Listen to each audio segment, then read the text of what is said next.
ನಮಸ್ಕಾರ ವೀಕ್ಷಕರೇ. ದೇಶದ ಗಮನವನ್ನು ಸೆಳೆದಿರುವ ಕೇರಳ ವಿಧಾನಸಭಾ ಚುನಾವಣೆಗೆ ನಾಳೆ ಮತದಾನ ನಡೀತಾ ಇದೆ. ಚುನಾವಣೆಗಳ ಮೇಲೆ ರಾಜಕೀಯ ಪಕ್ಷಗಳು ಪ್ರಣಾಳಿಕೆಯ ಮೂಲಕ ಮತಗಳನ್ನು ಸೆಳೆಯುವಂಥದ್ದು ಸಾಮಾನ್ಯ ಸಂಗತಿ. ಅದರಂತೆ ಕೇರಳದಲ್ಲೂ ಕೂಡ LDF, UDF, NDAಗಳು ಪ್ರಣಾಳಿಕೆಗಳನ್ನು ಮಂಡಿಸಿ ಮತಗಳನ್ನು ಕೇಳ್ತಾ ಇದ್ದಾವೆ.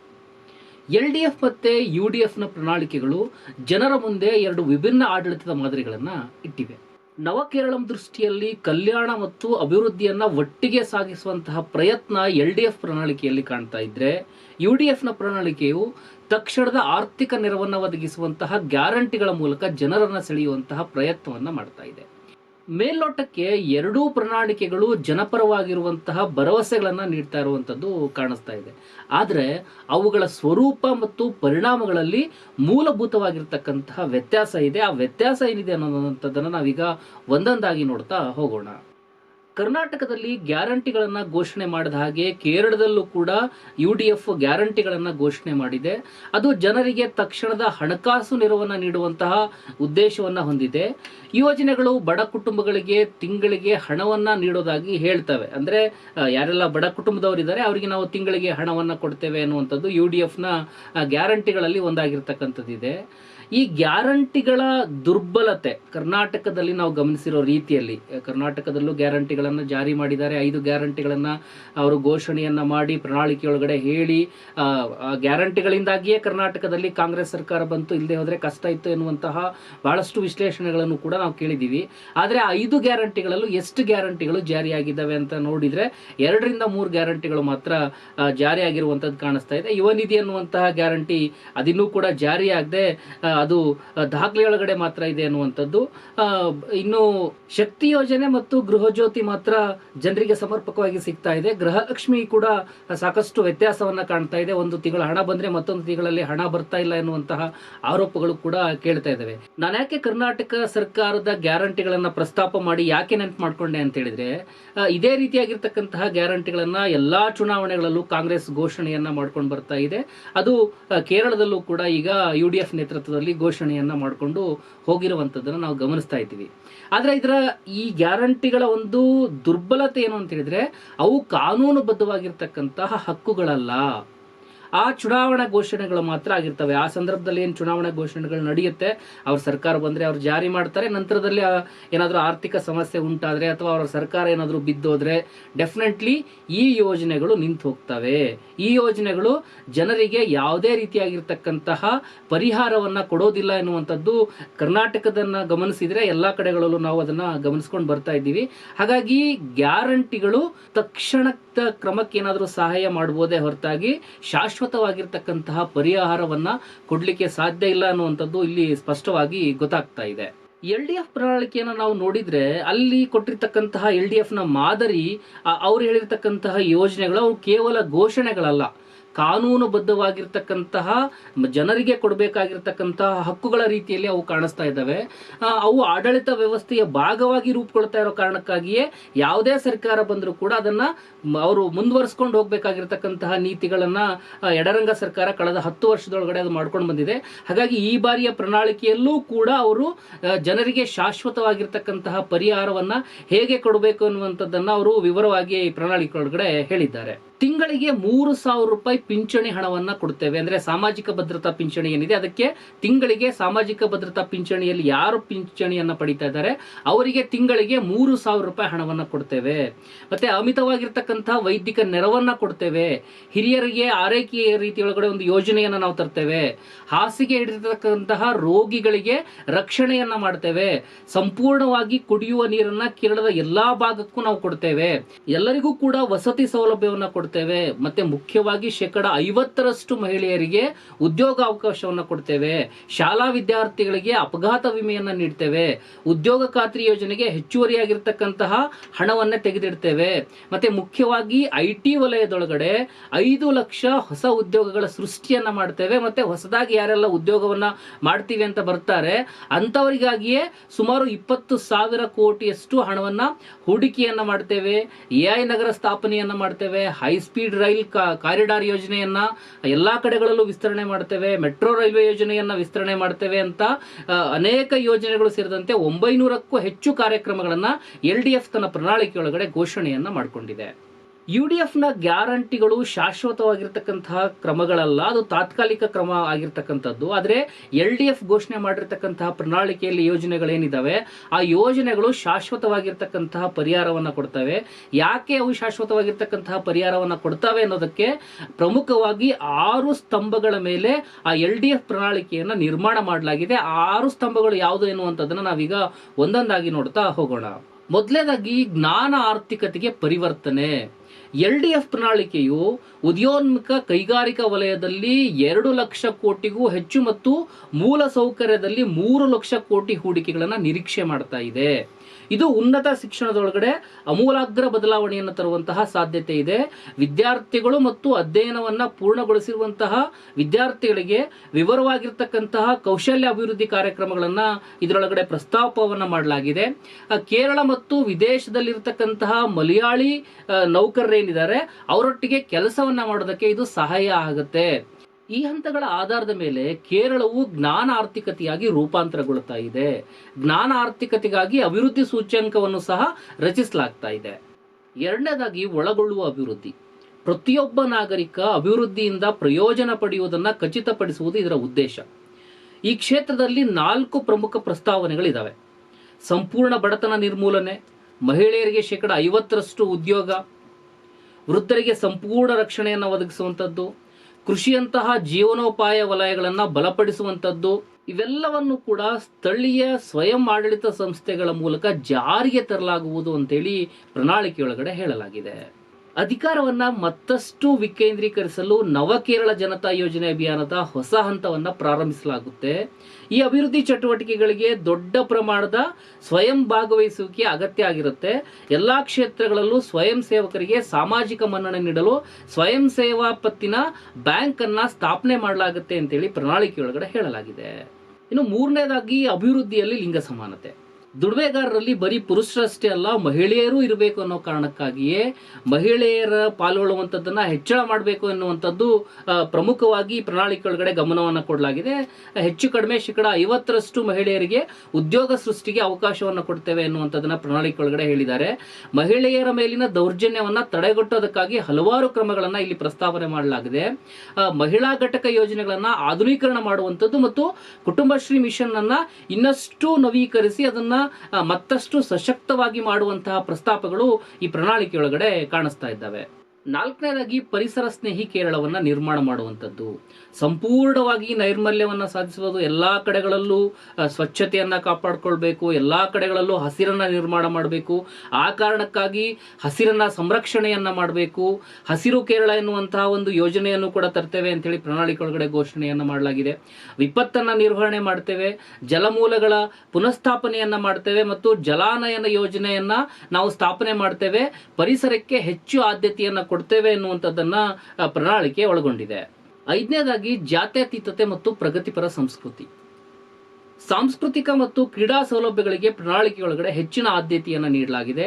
ಸಾರ್ವಜನಿಕ ಸ್ಥಳಗಳನ್ನ ವಿಸ್ತರಣೆ ಮಾಡೋದಾಗಿ ಅದು ಹೇಳಿದೆ. ಅಂದ್ರೆ ಕ್ರೀಡಾಂಗಣಗಳನ್ನ ವಿಸ್ತರಣೆ ಮಾಡುವಂಥದ್ದು, ಕ್ರೀಡಾಂಗಣಗಳಿಗೆ ಮೂಲ ಸೌಲಭ್ಯವನ್ನು ಕೊಡುವಂಥದ್ದು, ಮತ್ತೆ ಕೇರಳದ ಸಾಂಸ್ಕೃತಿಕತೆ ಏನಿದೆ ಆ ಕೇರಳದ ಸಾಂಸ್ಕೃತಿಕತೆಗೆ ಹೆಚ್ಚಿನ ಒತ್ತನ್ನು ನೀಡುವಂಥದ್ದು, ಎಲ್ಲಾ ಕಡೆಗಳಲ್ಲೂ ಅದಕ್ಕಾಗಿ ಸ್ಥಳವನ್ನ ಮೀಸಲಿಡುವಂಥದ್ದು ಎಲ್ಲವನ್ನು ಕೂಡ ಪ್ರಣಾಳಿಕೆಯೊಳಗಡೆ ಅದು ಘೋಷಣೆಯನ್ನ ಮಾಡಿದೆ.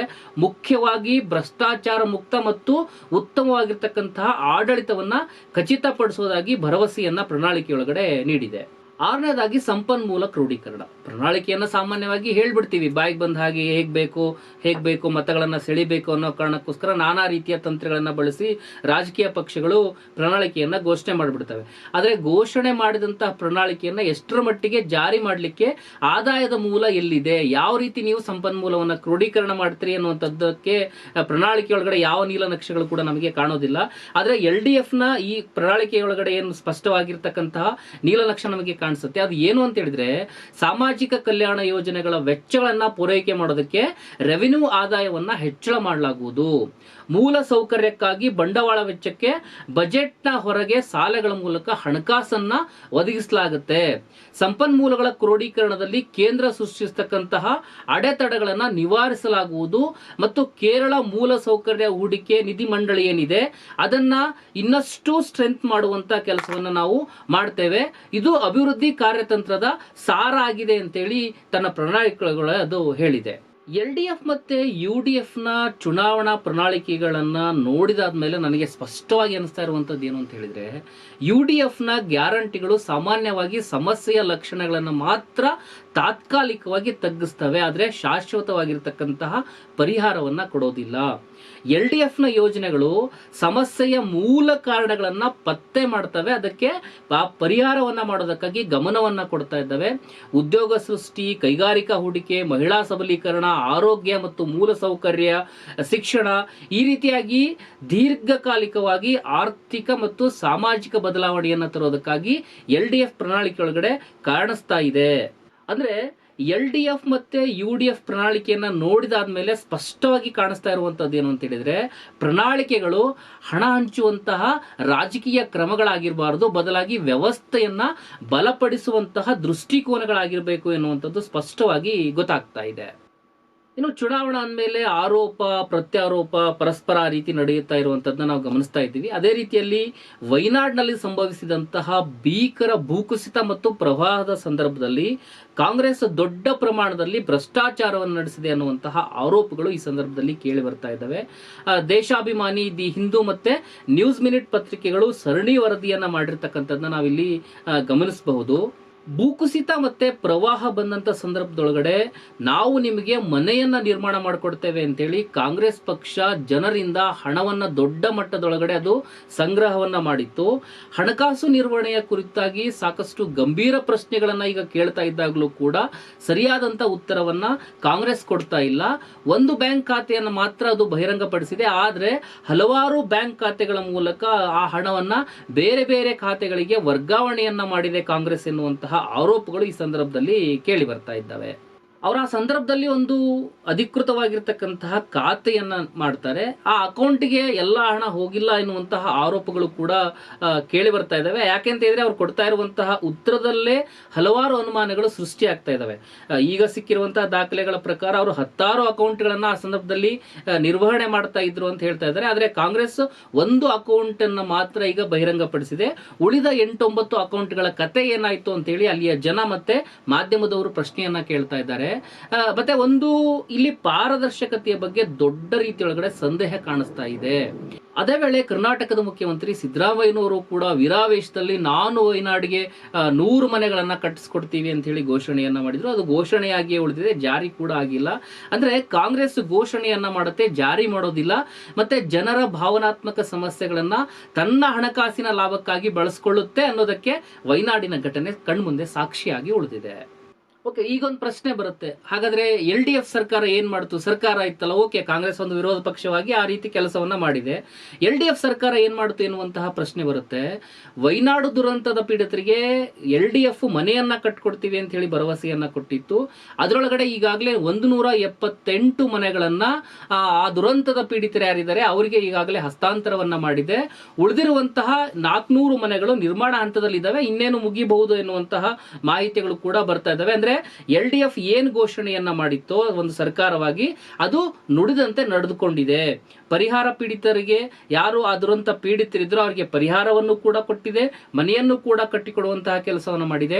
ಅದೇ ವೇಳೆ ಅಲ್ಲಿ DYFI ಅನ್ನುವಂತ ಒಂದು ಯುವ ಸಂಘಟನೆ ಏನಿತ್ತು, ಆ ಯುವ ಸಂಘಟನೆ ಜನರಿಂದ ಹಣವನ್ನ ಸಂಗ್ರಹಿಸಿ ಮುಖ್ಯಮಂತ್ರಿಯ ಪರಿಹಾರ ನಿಧಿ ಖಾತೆಗೆ ಸುಮಾರು 20 ಕೋಟಿ ಹಣವನ್ನ ಹಾಕಿತ್ತು. ಆ ಹಣವೂ ಕೂಡ ಈ ಮನೆಗಳಿಗೆ ಬಳಕೆಗೆ ನಿರ್ಮಾಣ ಆಗಿದೆ ಎನ್ನುವಂಥದ್ದು ಕಾಣಿಸ್ತಾ ಇದೆ. ಅಂದ್ರೆ ಇಲ್ಲಿ ಸಂಘಟನೆಗಳು ಬೇರೆ ಬೇರೆಯವರು ಆ ಸಂದರ್ಭದಲ್ಲಿ ಹಣವನ್ನ ಸಂಗ್ರಹಣೆ ಮಾಡುವಂತದ್ದು ಎಲ್ಲ ಕಡೆಗಳಲ್ಲೂ ಅದು ಕಂಡು ಬರುತ್ತೆ. ಸಂಗ್ರಹ ಮಾಡಿದಂತ ಹಣವನ್ನ ಅವ್ರು ಎಲ್ಲಿ ತಲುಪಿಸ್ತಾರೆ, ಹೇಗೆ ತಲುಪಿಸ್ತಾರೆ ಅನ್ನುವಂಥದ್ದು ಮುಖ್ಯ.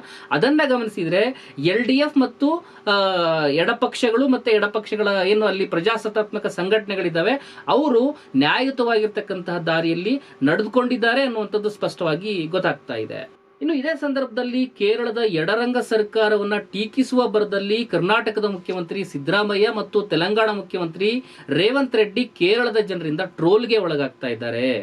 ಅವರು ಭಾಷಣವನ್ನ ಮಾಡ್ತಾ ಇರಬೇಕಾದಾಗ ಓಕೆ, ಒಂದು ಸರ್ಕಾರ ಅಂದಮೇಲೆ ಒಂದು ಆಡಳಿತ ಪಕ್ಷ ವಿರೋಧ ಪಕ್ಷ ಅನ್ನುವಂಥದ್ದು ಇದ್ದೇ ಇರುತ್ತೆ. ಚುನಾವಣೆ ಬಂದಾಗ ಆರೋಪ ಪ್ರತ್ಯಾರೋಪಗಳು ನಡೆಯುವಂಥದ್ದು ಸಹಜ. ಆದ್ರೆ ಟೀಕಿಸುವಂತಹ ಬರದೊಳಗಡೆ ಇಲ್ಲಿ ಬಿಜೆಪಿಯನ್ನ ಕರ್ನಾಟಕದಲ್ಲಿ ಮತ್ತೆ ತೆಲಂಗಾಣದಲ್ಲಿ ಬಿಜೆಪಿಯಲ್ಲಿರ್ತಕ್ಕಂತಹ ಸ್ಥಳೀಯ ಪಕ್ಷಗಳೇನಿದ್ದಾವೆ ಅವರನ್ನ ಟೀಕೆ ಮಾಡುವ ರೀತಿಯೊಳಗಡೆ ಕೇರಳದ ಎಡರಂಗ ಸರ್ಕಾರವನ್ನ ಟೀಕೆ ಮಾಡಿದ್ದಾರೆ. ಅಲ್ಲಿಯ ಜನನೇ ಅವರಿಗೆ ಸಾಕಷ್ಟು ಬೈದಿದ್ದಾರೆ. ಕೇರಳದ ಎಡರಂಗ ಸರ್ಕಾರ ಸಾಕಷ್ಟು ಅಭಿವೃದ್ಧಿಯನ್ನ ಜನರಿಗಾಗಿ ಮಾಡಿದೆ.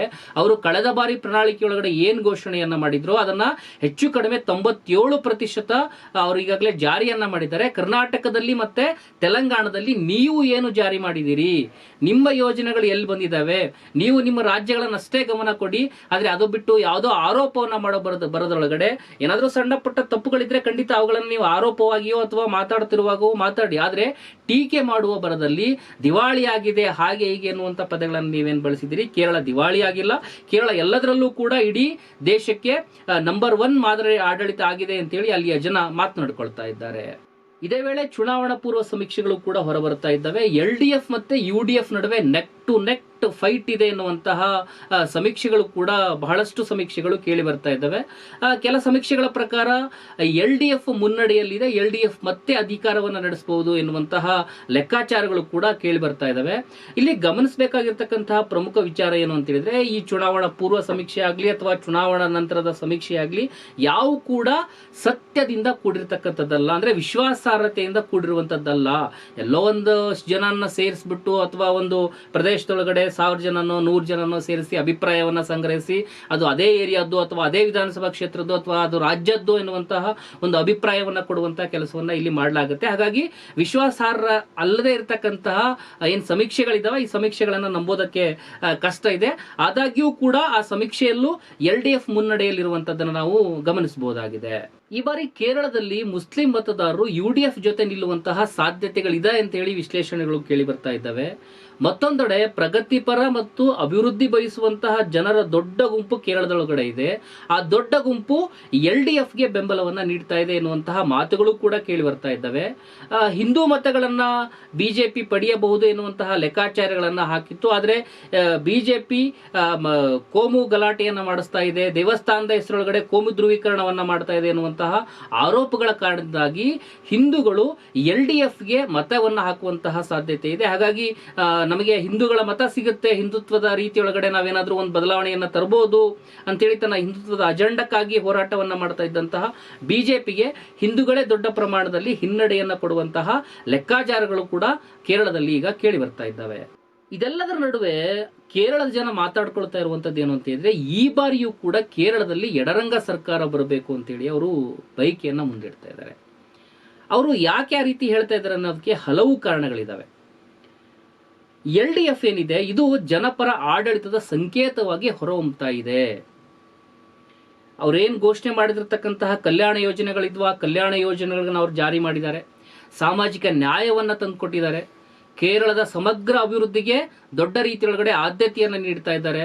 ಒಂದು ರಾಜ್ಯ ಸರ್ಕಾರದ ಮಿತಿಯೊಳಗಡೆ ಏನೆಲ್ಲ ಸಾಧನೆಗಳನ್ನ ಮಾಡಬೇಕು, ಯಾವ ರೀತಿ ಜನರಿಗೆ ನೆರವನ್ನ ಕೊಡಬೇಕು, ಯಾವ ರೀತಿ ಸಾರ್ವಜನಿಕರ ಜೊತೆಗೆ ನಿಂತ್ಕೊಂಡು ಇಡೀ ರಾಜ್ಯವನ್ನ ಅಭಿವೃದ್ಧಿ ಮಾಡಬೇಕು, ಆ ರೀತಿಯಾಗಿರ್ತಕ್ಕಂತಹ ಪ್ರಗತಿಪರ ನೀತಿಗಳನ್ನ LDF ಜಾರಿ ಮಾಡಿದೆ.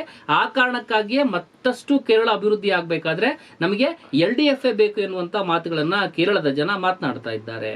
ಅಲ್ಲಿನ ಜನ ಇನ್ನೂ ಒಂದು ಕಾರಣ ಕೊಡ್ತಾರೆ. ಏನು ಅಂತ ಹೇಳಿದ್ರೆ, ಇವತ್ತಿನ ಭಾರತದಲ್ಲಿ ನವ ಉದಾರವಾದಿ ನೀತಿಗಳ ಪರಿಣಾಮದಿಂದಾಗಿ ಉದ್ಯೋಗ ಕೊರತೆ, ಖಾಸಗೀಕರಣ ಮತ್ತೆ ದೊಡ್ಡ ಪ್ರಮಾಣದೊಳಗಡೆ ಅಸಮಾನತೆಗಳು ಹೆಚ್ಚಾಗ್ತಾ ಇದ್ದಾವೆ. ಆದ್ರೆ ಕೇರಳದ ಯೋಜನೆಗಳೊಳಗಡೆ ಎಲ್ಲೂ ಕೂಡ ನವ ಉದಾರೀಕರಣದ ವಾಸನೆ ಬಡಿಯೋದಿಲ್ಲ.